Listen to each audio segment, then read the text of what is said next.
This video is a tutorial that will help you understand the marks on your report card and how you will let us know how you would like us to proceed.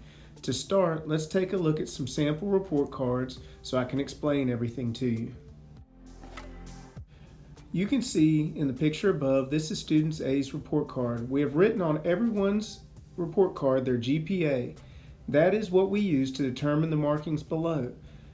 A check means that we feel you should take the grade because it will improve your GPA. A P means you should take the pass because it will bring your GPA down. You can see that even though student A had 3 A's and 1 B, they should only take one of the grades because the others will bring their GPA down. You can see that their first class is worth a 4.5, and that is the only grade that can increase their GPA. Next up is student B. We have suggested that they only take 2 of their grades because only 2 of them will improve their GPA. You can see in this picture that student B's third class is a peer helper, and if you took that class, it cannot help your GPA or hurt your GPA, so you're going to take a pass on that one. The next student has a 4.1 GPA and scored a B in an RCC class, an A in basketball class, and an A in AP US History. A B in an RCC class is only worth a 4, so they're going to take the pass on that one and the basketball class because even though it is an A, it is only worth a 4 as well. The only class that they will take is the AP US History because an A in an AP class is worth a 5 towards their GPA.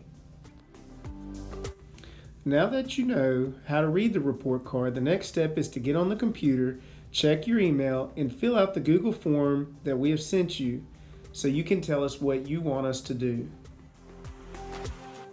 The information at the top explains the situation we are in and the choice you need to make to take the pass or the grade for your class.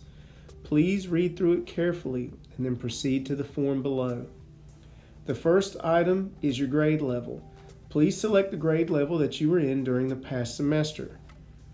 Next, you will enter in your name, last name first.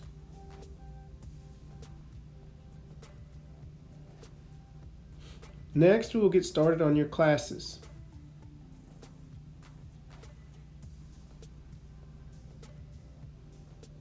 Student A took discrete math first. Sorry for the typo.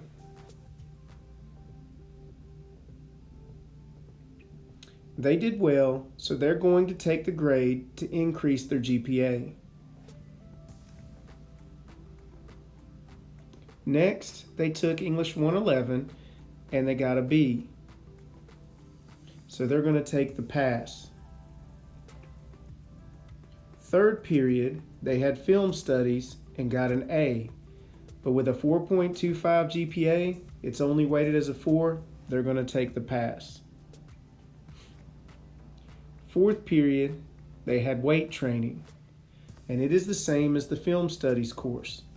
Even though they got an A, they're still going to take the pass.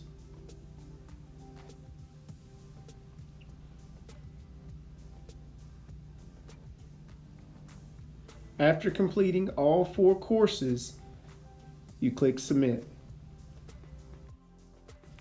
The next 2 videos show me inputting student B and student C's information into the Google form. You can watch to get more clarity if you need to. If you have any questions about the Google form or about the pass or fail that the state has mandated, please feel free to email me or Mr. Wheat at the high school or call. I hope everyone has a great summer and we'll see you in the fall.